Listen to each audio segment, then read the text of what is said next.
my vision, every desire. Keep for your glory, my soul inspired. With your perfection and your holy love, flooding my pathway with light from above. And fill all my vision, Savior divine, till with your glory my spirit shall shine. And fill all my vision, that all may see your holy image reflected in me, reflected in me.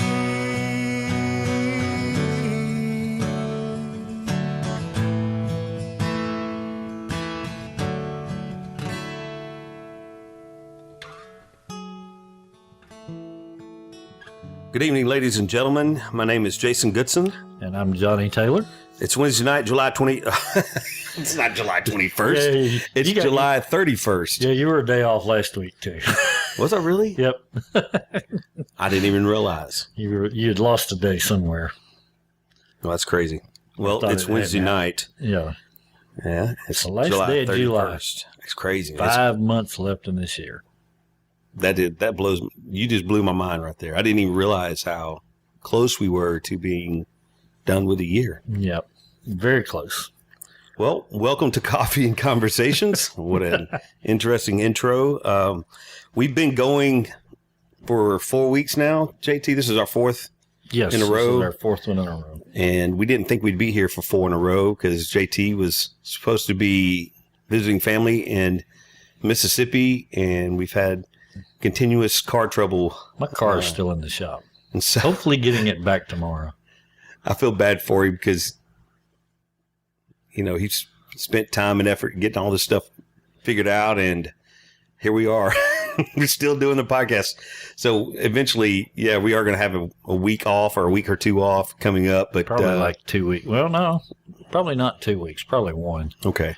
Because I'll probably go like on a Friday and come back the Tuesday about afterwards. 10 days. Yeah. So I won't miss 2 Wednesdays in a row. Cool. Well, I know that he's got a guy that's taking care of him on his car and come got it and fixed it, you know, and it's a whole long story, but I think through this whole process, it's kind of interesting because it kind of leads into what we're going to talk to you guys tonight about. And it also has it's also got a frustrating edge on it. So the trial of your faith. Exactly. So once again, we want to tell you about our Twitter account. Go and follow us at Teleo Ridge, TELEORIDGE. The title page is Coffee Podcast. We would love to hear from you and get your response on the podcast, either on Twitter, on Facebook as well. You can go like our page named Coffee and Conversation Podcast. We'd greatly appreciate it.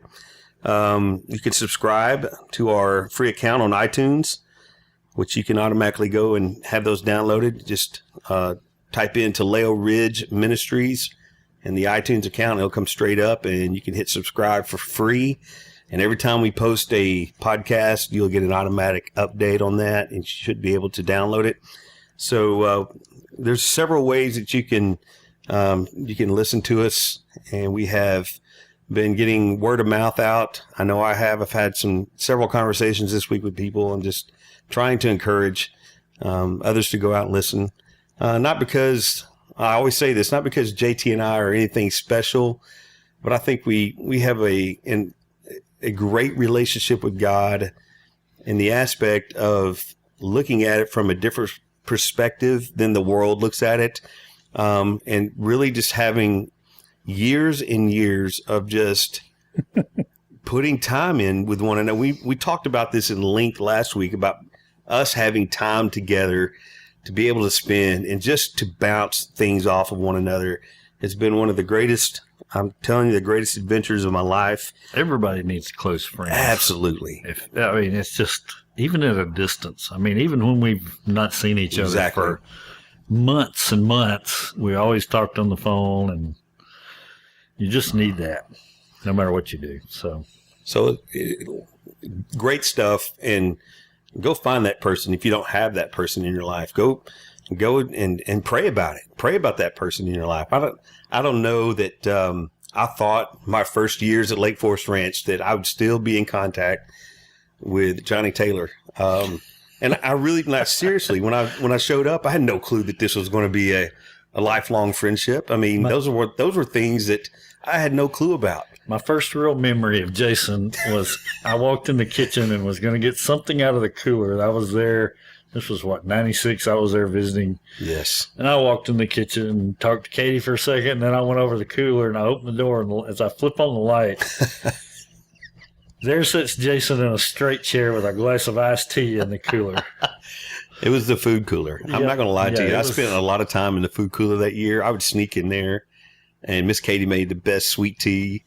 It was so rich and sweet, and it was great. And after being out in the 120-degree weather, that summer was a hot summer for Lake Forest. I remember that year. But that was when there was the old dining hall. There was no when AC. You went out and set, there was no AC, just dust and air from outside. They've had much improvement at Lake Forest Ranch over the years, and new buildings and putting AC in. But I'm gonna tell you something: if you never experienced the Chuck Wagon, that was a lifetime, once in a lifetime experience, especially for kids.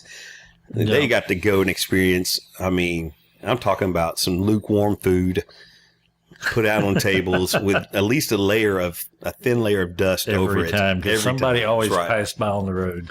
And they had these big old fans in the side wall that just welcomed the dust into the room, because it was the only thing that really kept the place somewhat of a breeze going through. Yeah. So, and the only AC, there was like one or two ACs in the kitchen. Yeah, the kitchen was cool most of the time. But that was the only air conditioned spot at mealtime. And we weren't allowed in there a whole lot when meals were going on. So that's right. So we took advantage of our time late at night. I remember late at night going in and spending time, especially weekends. That was another time. That's another great opportunity for people who connected over the years with other people, was spending time in that kitchen. Yep. That kitchen was amazing for relationships. That kitchen built many relationships. Yeah. Some good ones, probably some bad ones, but I want to venture to say, so people gain some weight in there. Especially on the banana pudding. Cheesecake. Cheesecake was my first year. That was the big thing. When there was leftover cheesecake. I'd always go out and hunt down counselors. Come eat cheesecake with me. Mm. Well, I'll tell you, those are some great memories. So today, good news for me is there's a book out, and I'm going to preface this before I get into this. There's a book out called The Laughter of God. Yeah. And this book, and I forget the name of the author already, and I've only read it. I was Walter C. Lanyon. Yep. But the title of the book is called The Laughter of God. And so for the last 4 months, let's go back 4 months. Well, actually since January. So what month are we in? 7 months. This is July, yeah. So for the last 7 months, really, was the first time I took the test. The PPR test for the certification started in January, and then I did not pass that one. Took it again, failed it again, took it a third time, failed it, one more time. So it's been an interesting 7 months with this whole test thing, and I really see, we talk about the humor of God in things, and for this, I don't know if it cost me extra money, because I did everything I could to study for this thing, and all of a sudden, I'm so excited to get these grades in, and I'm not getting the results that I wanted. And finally, on this last turn, I had so many people just reach out and help out, and it was really, I just want to say thank you to all those people, because I finally passed the test. I didn't think it was ever going to happen. I had to call you sir or professor or something like that. Prof. I've always been wanting to be called. No, I don't know that prof sounds would too be much like prophet. Oh my gosh. The prophet Goodson. The prophet Goodson. No. I'm talking. My wife's going to laugh at that one. Anybody that knows me is going to laugh at that one. But no, finally I passed the test, and man, you're talking about weight being removed off a shoulder. And it still cost me $77 to get my certificate. I mean, it's not like the whole process hasn't totally just. They had to get their last dollar they could out of you. Man, so now I got my certificate. I'm very excited about that. And every 5 years, I'll have to renew that thing. But for the next 5 years, I'm solid gold as a teacher. Now, I'm excited about that. It's fun. Here's the funny because I can just kind of rest in knowing that I have a job. This is the funny thought to me, is that you had to pass that test to make your master's degree worth anything at school. Exactly right. That's it. It was worthless until you passed that test. You're right. It's interesting, isn't it? Yeah, the things just aren't like they should be. But boy, I'm about to crawl up on a box again. I'm about to walk away from that one, JT. Yeah. Well, let's talk about this. I'm just going to lead into this conversation tonight with this. And we're going to continue our theme of living out of the life of Christ, or living out of life, like we like to say it, or living out of, living out of the ordinary. Yes, and just being who we are. Being who we are. I get a text message earlier tonight, and I want to mention this because I think it's worthy of it. And over the years, we've had chances to disciple people. We've had chances to walk through a journey with people. And I always reference our journey together because it was such a unique thing. I was going to say, it's kind of hard to separate our journeys. It really is, because you try to talk about, we had so many connections with friends and people we walked through this stuff with.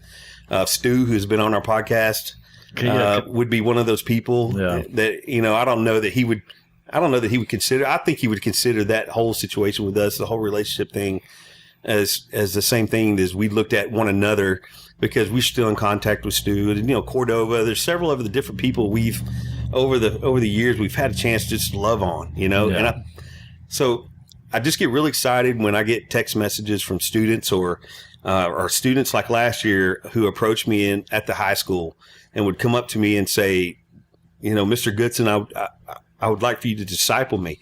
And those things like that just really fire me up. I love getting things like that because, number one, I never know where it's going to lead. And and it's always fun to watch the kids' reaction the first time I sit down with them, because I know they have this gung-ho, I want to go, really just transform the whole world attitude coming into this thing. But what they're going to find out when they sit down with me is that it's a much different perspective instead of going out. Because I don't know, we talked about this a little earlier tonight. I don't know if changing the world is the ultimate goal. It may, it may end up as a result. Yeah. And we may never see that stuff. We always want to put the results. We always want to put something. What needs to happen. Exactly right. We always want to put something down on paper. And a lot of times what discipleship is, and I don't know that I've ever said this before, but I think a lot of times we forget that discipleship is really learning about the weak part of your life. Well, and I say this, not to stir up the pot, but I kind of do want to stir the pot up, because we forget that we try to give the fairy tale story. Yeah. In discipleship with other people. And we try to give this good life thing. And we always forget about the weak part of who the actual person is. Think about this. A lot of Christians go, okay, we're going to change the world. And they're trying to make plans of how to do that. I've got to do all these things. Right. How many of them ever plan a life out like Joseph's? God changed the world through Joseph. Right. But I don't know of anybody out there pursuing that plan. or looking at him as okay, this is how you do it. Okay, let's get thrown in a well.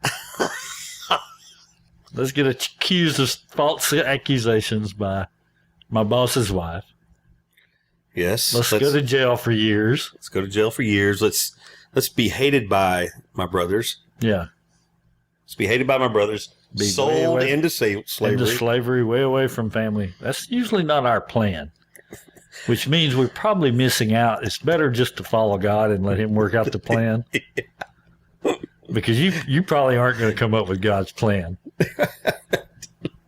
I just hate to tell you that. Well, that was the funny part is because this text message said that I hear you have a plan. And I'm always thinking, man, I am furthest. If there's anybody on this earth that's furthest away from a plan, it's me. I just know I can recount the way I was discipled.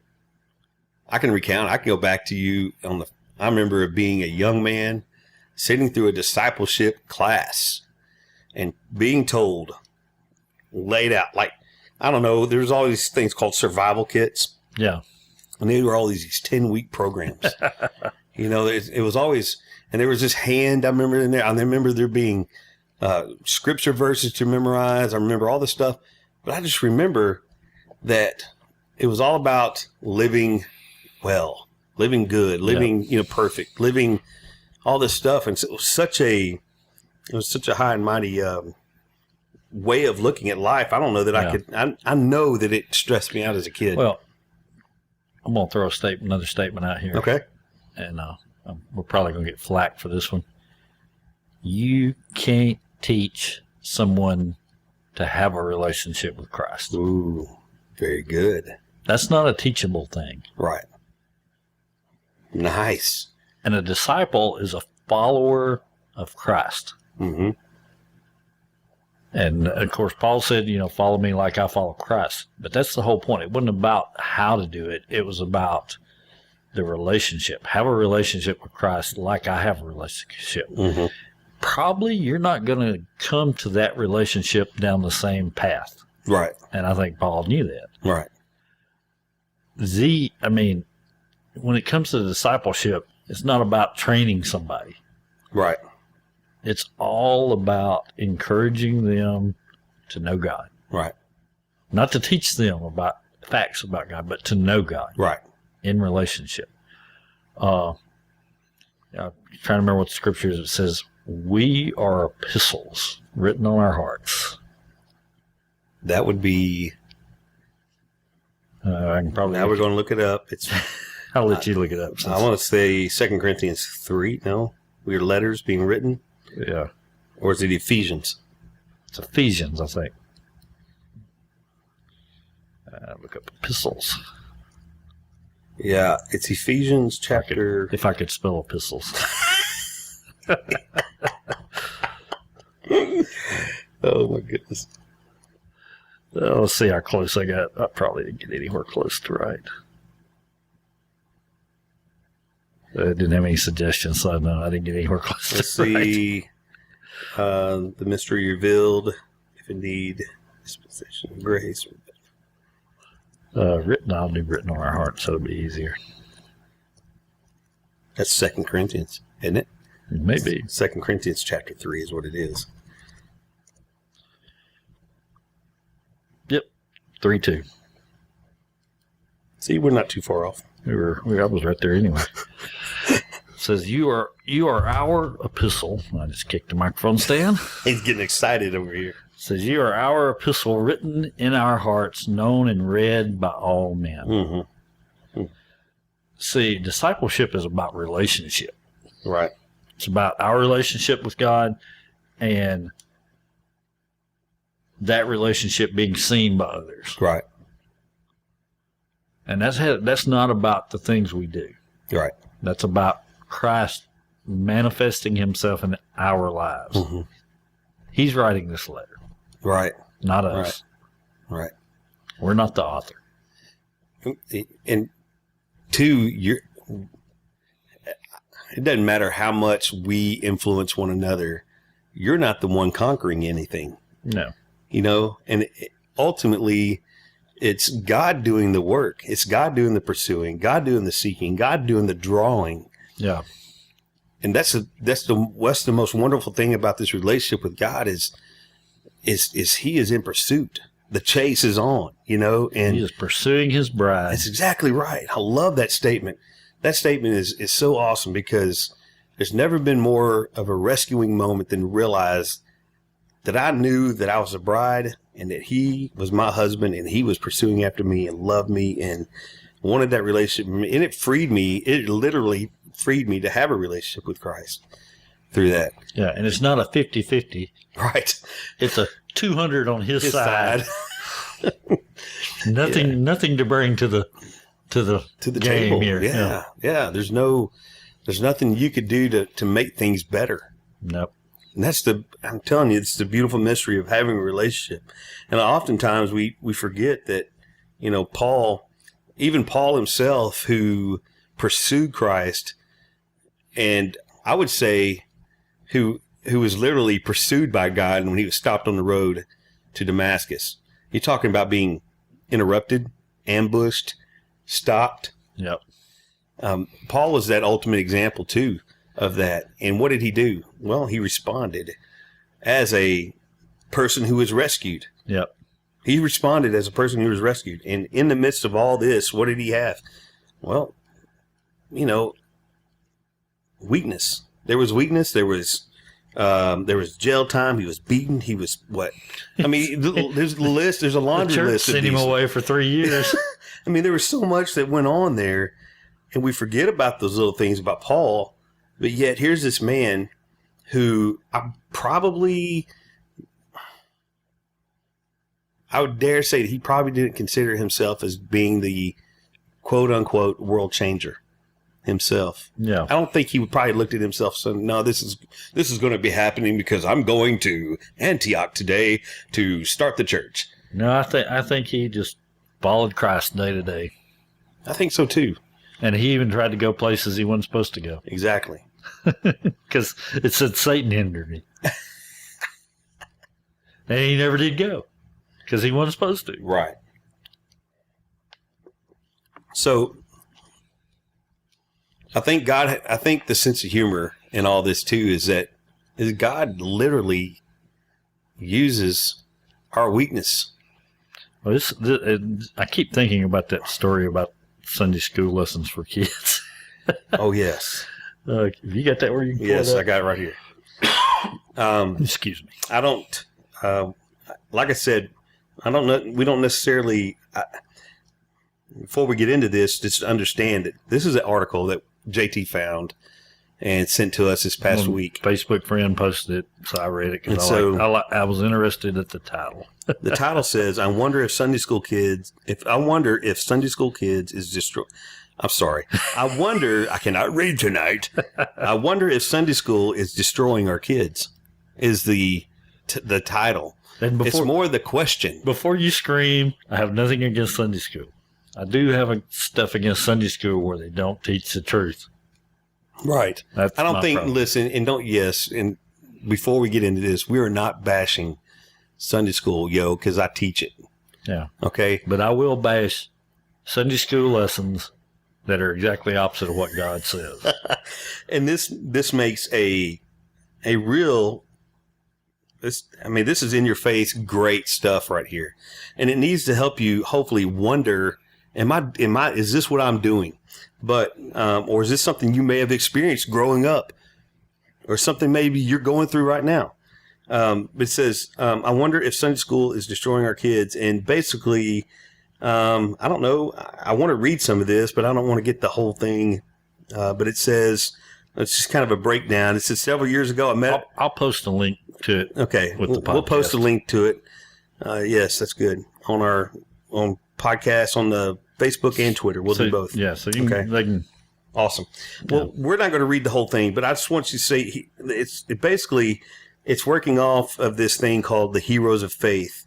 It says, I taught him to be, basically this lady's talking about her son, and she taught him the right way. And all of a sudden her son, later on in life, just rejects Christianity altogether now. All right. And the guy responded with, I wonder what took him so long.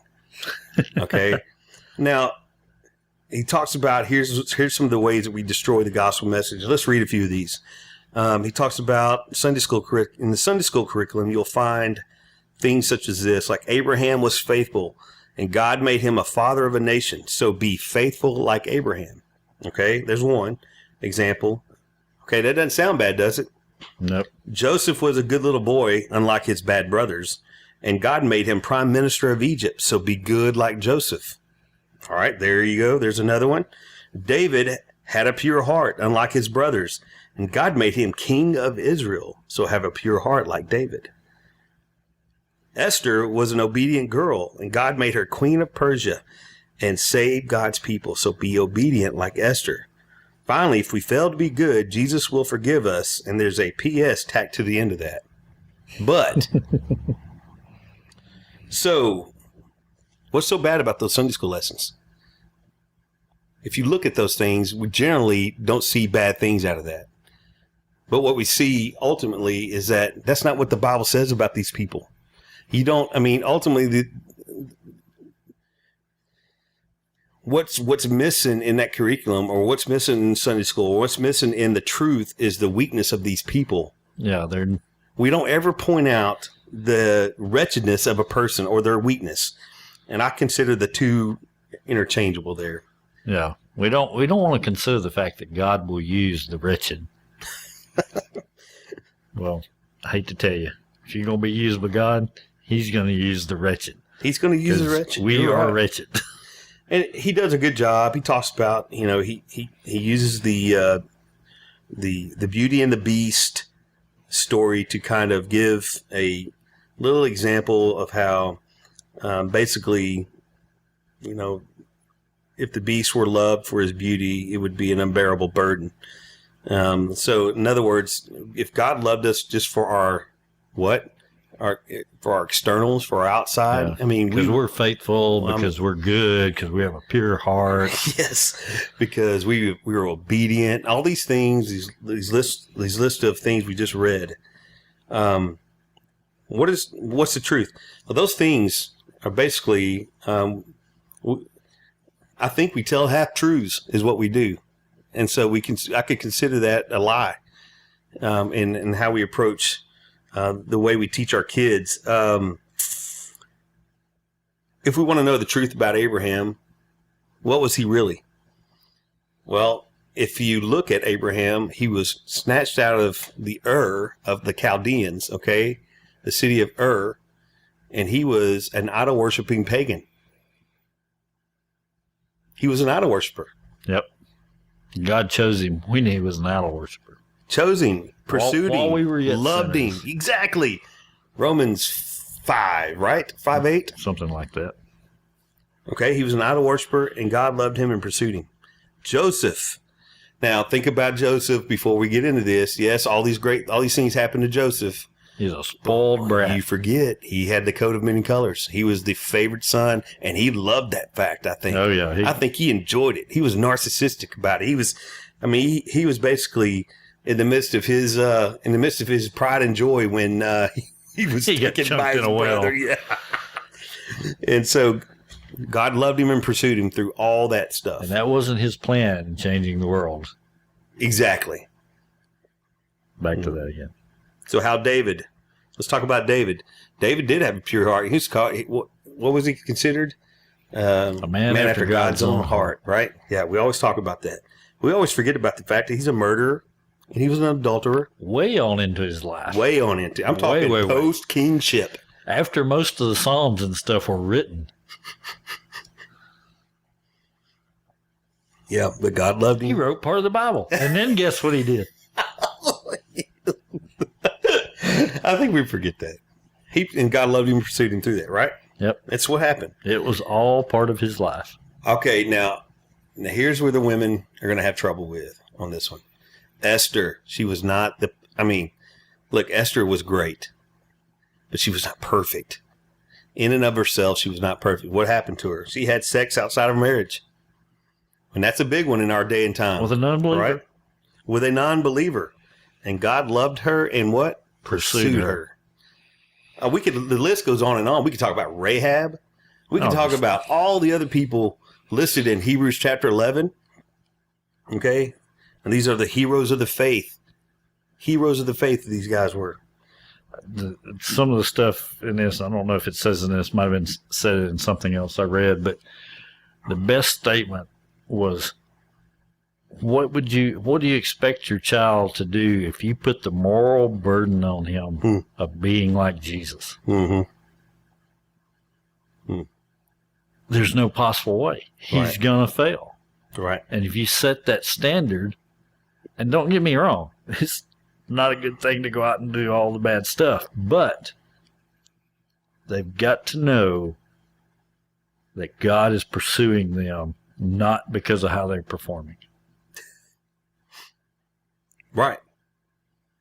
Because if that's based on their performance, guess what? They're never going to get there. They're never going to think God's looking at them and smiling at them. It says this, our heroes weren't loved because they were good. They were good because they were loved. Yep. And that's dead on. That walks the same line that you were just talking about. Yeah. And I want to, the guy who wrote this article, I don't know anything about him. Don't know anything about his history. Don't necessarily, like I said, don't necessarily promote everything that's on here, but that article was good. I don't even know the guy's name. Yeah, but we're not advocating everything that's on the page. I have no idea what else is on that blog. But that one article, I really liked that article. So, I think his name is Sam, but I don't know his last name. But he definitely nailed it on this one. And I just think that a lot of times that it all comes back to not just Sunday school. If we rely upon Sunday school for our kids to have a relationship with God, we're in trouble anyways. Understand me on this. I think it's our duty as parents to love our kids well enough to be able to point them to Christ, to have a relationship with them, and tell them, look, this is not all perfect. This is not all perfect. There's a really good, I want to endorse something else if I can real fast, called the Children's Storybook Bible. And I can't remember the author's name at the moment off the top of my head, but she does a great job in this children's Bible about pointing out the weaknesses of the people in the stories. Because Scripture points it out. Because Scripture points it out. And that's the point, is that we see often that the Scriptures just show us the explicit need of our weakness, our wretchedness, and who we are deep down to the core of the person. And it brings us to our need to be dependent upon Christ, to be dependent upon another to live life. Let's see. I may have found this here. Maybe I can get you a name in a second. Yeah, I can't. The name, but my girls love to read it because it's easy to read. Zoe can read it because it's easy to read. Catherine F. Voss? Yes, that's what it sounds. Child's Story Bible. Catherine S. Voss. Yes. Or Catherine F. Voss. Last name's V-O-S. Okay. Good. I mean, excellent read for your kids, but it's an opportunity for you to sit with your kid. And it talks about every line points to Christ, or every line's about Christ. That basically is the subtitle of the book. And she goes through and just recounts some of the major stories in the Bible in the Old Testament, all the way through the New Testament.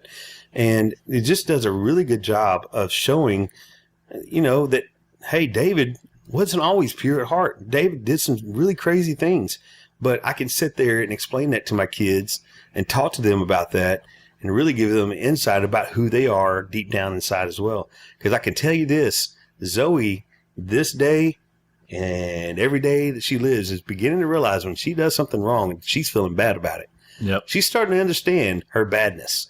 And I'm really excited about her understanding her badness. Yep. And I'm okay with that, because if she doesn't experience the wretched part of who she is later on in life, and whether or not she accepts Christ tomorrow or 3, 4, 5, 6, 7 years down the road, if whatever God has planned for her in this whole thing, but she is going to have to come to a point to understand that she's dead, she's a wretch, and that she can't do it on her own. Yeah. That's the beautiful part about this relationship with God, is we cannot do it on our own. And then after the relationship begins, realizing we carry around the body of flesh. Right. And what Romans 6 talks about sin dwelling in here. Yes, and right. I mean, we're talking some rotten stuff dwells in this flesh, but it's not us. Right. It dwells here. Right. We just it's ours and we own it. But, right. Oh my goodness. It's not who we are. It's not who we are. Well, I want to talk. I went back to just look at the scripture real fast, and let's talk about 2 Corinthians 12.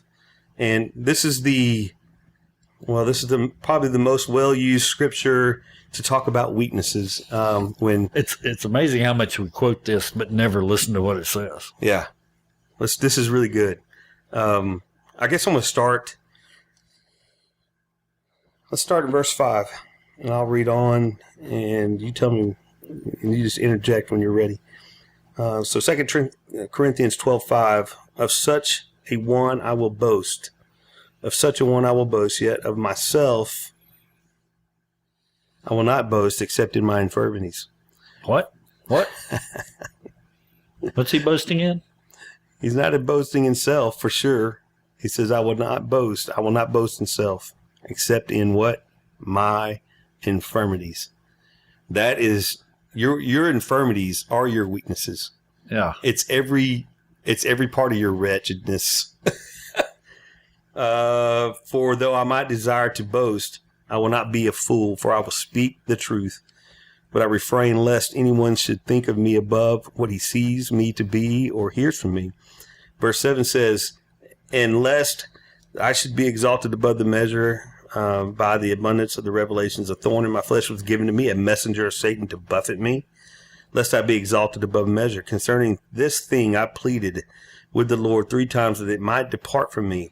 And he said to me, my grace is sufficient for you, for my strength is made perfect in weakness. Therefore, most gladly I will rather boast in my infirmities. Here it is again. That's twice. I would rather boast in my infirmities, that the power of Christ may, what? Rest upon me. Therefore I take pleasure. Listen to this. You talking about this directly saying it here. We just moved from boasting to taking pleasure. That's a totally different, that's like a step up, isn't it? Therefore I take pleasure, and listen to what he takes pleasure in. Infirmities, in reproaches, in needs, in persecutions, in distresses, for Christ's sake. For when I am weak, then I am strong. Crazy. Doesn't that sound the exact opposite of what we teach there? We read that, and we hear people quote those verses all the time. If you want people to flock to Christ, if you want them to desire to follow Christ, then be real. I'm going to say that. The thing that will hide Christ, the bushel right that the light's hidden under, is you pretending to be perfect in front of people. That's the bushel. It's not your weaknesses that hide Christ. It says your infirmities, he'll boast in his infirmities so the power of Christ may rest on him. Rest. It's good, man. It's so simple. And he's not joying in the wretchedness of this flesh. No. He's joying that the wretchedness of this flesh has nothing to do with controlling his relationship with God. No matter how wretched it is, God is greater. Yeah. Christ in you is greater. That's right. And that's God's plan. That's what shows forth how great his love is. That's what makes people flock to him. That's right. And in his weakness, God loved him and what? Pursued him. Pursued him in all the weakness. Because the weaknesses are there so God can show forth his love. It's so good, man. Oh, not what we hear talked about very often. Not very often. No. And what's the result of what Paul did? Well, we're sitting here almost, over 2,000 years later, having a conversation about his weakness. Not about how well he went out and did something. Yeah. Well, we're talking almost 2,000 years over later about his infirmities. Look at David. And taking pleasure in that. Yeah. We read. We think it's such a great thing how God redeemed him after he killed Uriah and slept with Bathsheba and all that fun stuff. Right. That was way after God had already used him mightily. And guess what? God didn't stop using him. Right. Continued exactly the same. He was still king. Because it's God's choosing, not based on what you do. Right. Right. This is good, man. Hopefully food for thought. Something to chew on for sure. And if you're that Sunday school teacher, really look at what you're teaching to your kids. And I want to say that as encouragement to you. Yeah. Look at, even if you're discipling or you're walking through life with a person, really look at what you're doing with that person and really think about how you're pursuing that relationship with that person. Are you being real with that person? That's the thing I think that catches the attention of students and young adults more often, is that you're going to be real with them. And if they see that you're real, what are they going to do? Man, they're going to want to knock down your door and to find out why this relationship with God is so good. Yeah. And why it's right, and why we pursue it, and why we love him, why he loves us. It's because we're real. We're living out of this because, hey, and we're saying, hey, we're messed up. I'm not going to go out and spill the beans about all of my worst things. But that's to talk about among your closest friends. Right. But I'm not going to beat around the bush and say, ooh, I've got it together over here. You need to be like me over here. Or I'm not going to say that. A lot of people don't say that, but that's what they try to cover up and say, no, I'm not messed up over here. There's some things, JT, this is going to be kind of funny. And because I've told you about some of these things, but I've airmailed my junk in front of people before. Yeah. And it did not result in what I thought it was going to result in. And so without going into detail, I can tell you, I stood in front of crowds of people and shared some really intimate, dark stuff. Yeah. And I don't think I was embraced, but I was more looked at in a way that was kind of, man, I really didn't know that about you, Jason. And I'm going, okay, but I'm still Jason. Yeah. I'm still the person you liked a while ago. Yeah. Before you knew that. I really am. I really am that person. But gosh, I'm really messed up. Well, we don't want to be honest about ourselves. So be careful how you airmail your junk. Yeah, we don't want to be honest about ourselves, and we don't want to be honest about others. Right. One of the greatest things that ever happened to me was the day I started realizing that person over there is just as messed up as I am. Because I spent a lot of time worrying that I was the only one messed up. Right. Because I knew. Right. Early on in my Christian years, I knew that I was messed up. Right. And I thought I just wasn't doing it right. Oh, man. But then one day it started to dawn on me. We're all messed up. And guess what? It's part of the plan. That's right. That's right. Because if it wasn't, Paul couldn't boast in it.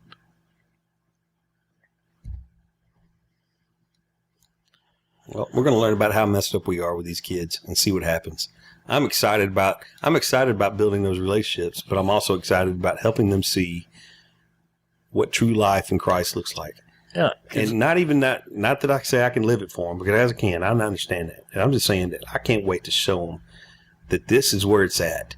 And I promise you, God will work through you in this, and he will make himself known. Oh. I mean, you're talking about glorifying God. Yeah. That'll glorify God right there. That'll send out the message. I mean, if we can get this in your head, your kids don't need to be good. They need Christ. Mm-hmm. That's what they need to do. That's what they need. Right. And then Christ will work on the being good. That's right. He sure will, boy. Because there's no other way to be good. So, even doing good things is not being good outside of Christ. Awesome. So, that's in Corinthians 13. So that's right. That's true. It's the next chapter over. And that's true for kids. Right. That's not just true for adults. That's true for kids as well. If they don't have love, right, and the things they do, they're just doing them to be doing them. Right. They may suffer less consequences, but they're worth this. Right. Well, I do want to say, right before we end real fast, thanks for the retweets. I had several.